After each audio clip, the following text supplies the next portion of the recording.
नुआपड़ा कांग्रेस न्याय पदयात्रा समापित। जुहार मुई रुद्र आपण मन के न्यूज 26 को स्वागत। नुआपड़ा जिलार विभिन्न समस्या को नुआपड़ा न्याय पदयात्रा द्वितीय दिन में सीनापाली ठार खड़ियाल पर्यंत शह शह समर्थकों सह पदयात्रा समापित होइछि।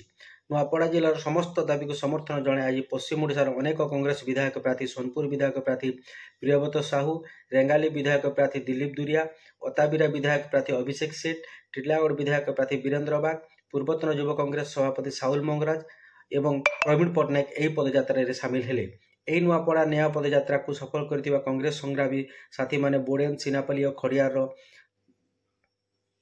खड़ियार अनेक शह शह संख्यार योगदान करी खड़ियार थाना छक ठारे एक शोभा हेतिला एवं एही सभारे खड़ियार नुआपड़ा न्याय पदयात्रार आवाहक कमल चरण ताडी उद्बोधन देइथिले।